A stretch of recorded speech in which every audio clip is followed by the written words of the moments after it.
Hello, I'm Tracy Grimshaw. Welcome to A Current Affair. Australia's biggest city is on edge tonight as COVID digs in.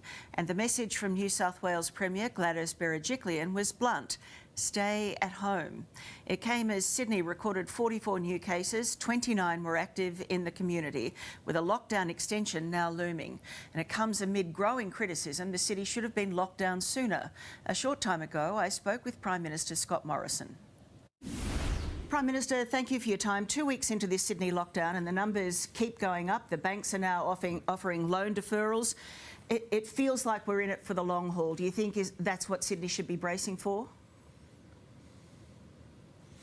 Well, we'll keep watching the information day by day, and every day we comply with these new restrictions is a day closer to coming out of them.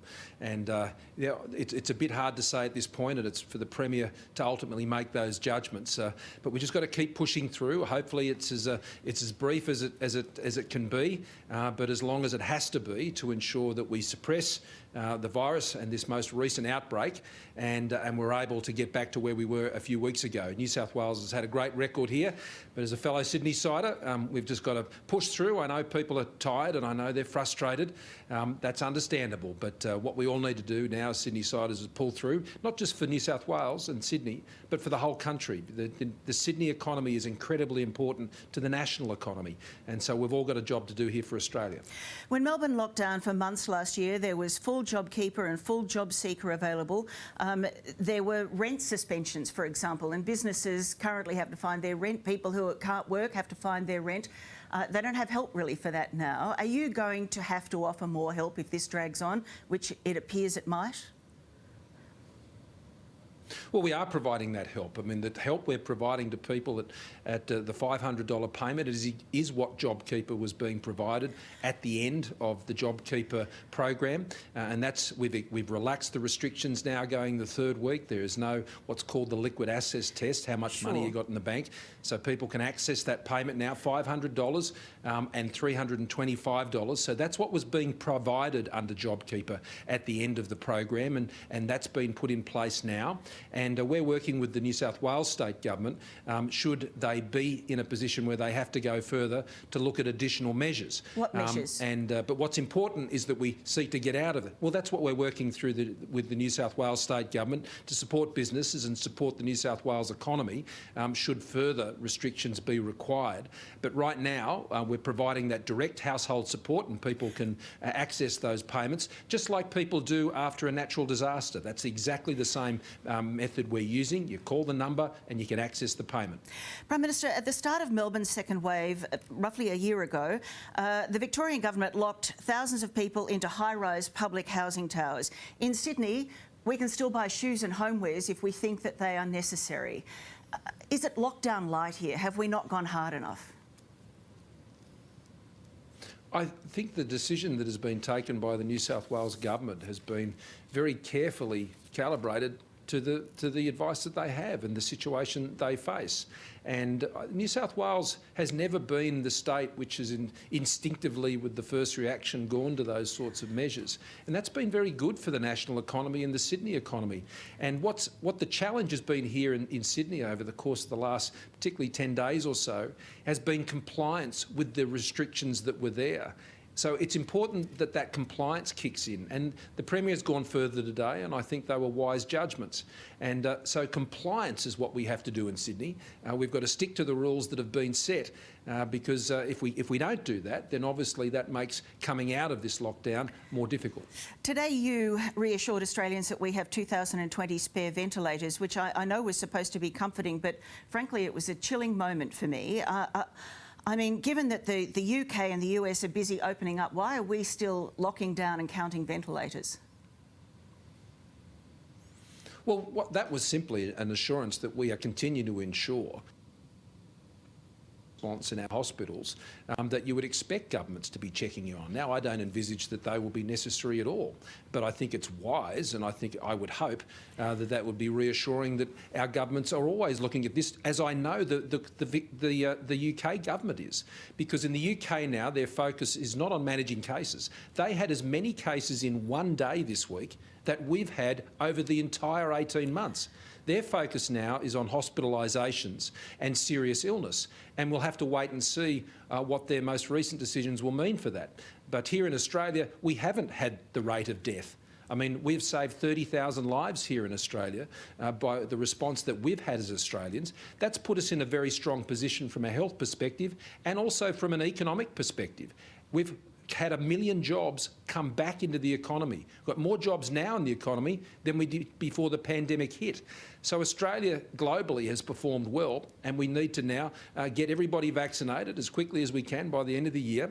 And we believe that at the rates we're hitting now, that's tomorrow we'll be in a position where we would have hit 1 million doses in a week. Now, at that rate, we get this job done. We're still behind those big countries in our vaccine rollout. Have we squandered our advantage by putting so much faith in one vaccine that we could make here that has been beset by problems? I mean, everyone's a genius in hindsight, Prime Minister, but if you could go back a year, would you have bought more Pfizer? Well, we bought 20 million Pfizer and we were able to upgrade that to 40 million Pfizer. And as we've announced today, we've been working hard to bring those Pfizers forward because of the challenges that have been with AstraZeneca. Let's note that in the AstraZeneca vaccine is what's vaccinated the United Kingdom. 44 million doses of the AstraZeneca vaccine in the United Kingdom. They haven't been vaccinated by the Pfizer vaccine. Well, I think they've used something like 30 million Pfizers, ensured that we had they? access. I'm sorry to interrupt you. We've only got limited time. 44 AstraZeneca has, but I know. The AstraZeneca is the workhorse of the UK vaccination. That's undisputed.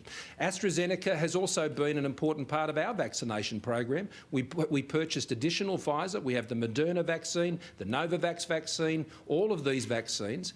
And the Pfizer, we've been able to bring those forward. We'll be at 4.5 million doses next month that we have available. This month, 2.8 million and 1.7 last month. So we're ramping that up to 1 million a week in just a few weeks' time. So we've had challenges. We've got on top of them. We're hitting the marks we need to get the job done. I understand all of that, Prime Minister, but we signed the deal to buy our first 10 million Pfizers in November of last year when something like 30-odd countries were already ahead of us in the queue and they'd already signed the deal for something like 1 billion doses. So we were behind the 8 ball from the beginning with mRNA vaccines, and AstraZeneca has proven to be a problem, hasn't it? There's AstraZeneca hesitancy. Well, what I would encourage people to do, if you're aged over 60, go and get your AstraZeneca vaccine. That is the most important population that we need to vaccinate in this country. We've got almost 3/4 of the population has now been vaccinated aged over 70 on their first dose. And we need them now to go back and get their second dose. And even still, we've had people under the age of 60, many have had the AstraZeneca vaccine. And so it has been an important part of the vaccine program. It is still an important part of the vaccine program. And I would encourage anyone to continue to support it because it is a key part of how we get to where we all want to get to as a country. The Pfizer vaccine is also an important part. That's kicking in more now. Of course, we'd have those challenges with AstraZeneca, and there is wisdom in hindsight, as you say, Tracy. But Australia is in a position now where we're hitting the rates of vaccination, which gets this job done.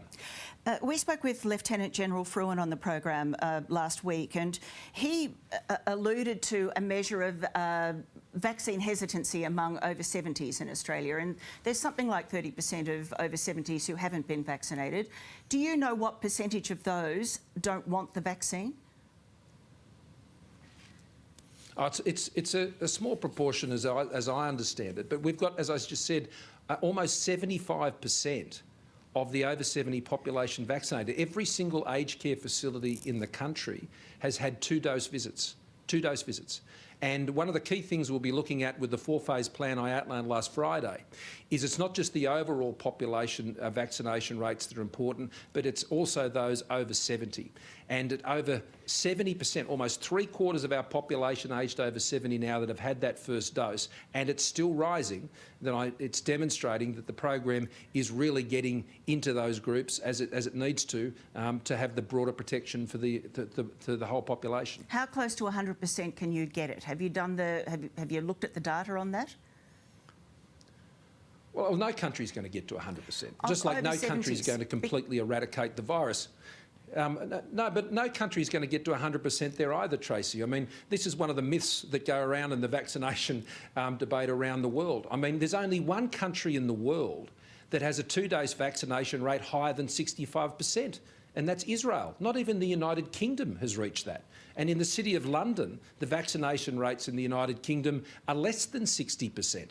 So I think we've got to get a bit of perspective here. Other countries are moving forward with opening up because they've had millions of people who have actually contracted the virus. And so there's more antibodies that are there in that population in countries that have been riddled with COVID. I'll tell you one league table where we sit very strongly on, and that is the low number of deaths in this country.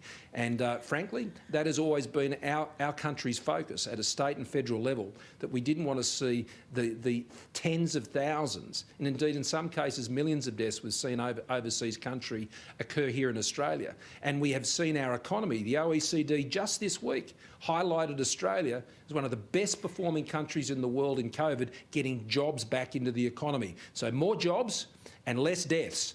That's what we've delivered. You talked today about incentives for workforces to be, or particularly the aged care workforce, I think was the context today, to be jabbed. Specifically, yeah. What sort of incentives are you looking at?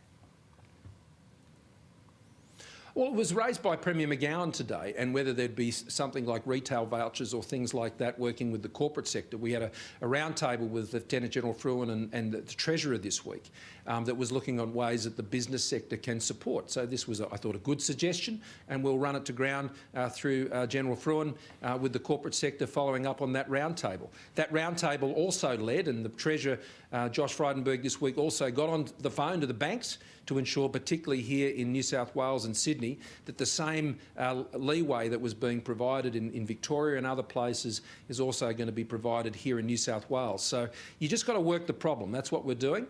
We're going to keep working the problem, keep trying to get Australia moving forward, keep people in jobs, keep people safe. That's what we've been delivering. We've still got a way to go, but we're faring better than most and almost all around the world when it comes to those key markers of saving lives and saving livelihoods. Okay, thanks for your time, Prime Minister. Thanks very much. Prime Minister Scott Morrison. Parts of southwestern Sydney are tonight under lock and key as the virus continues to spread. But the stay-at-home order appears to be working. Simon Bodas just filed this report.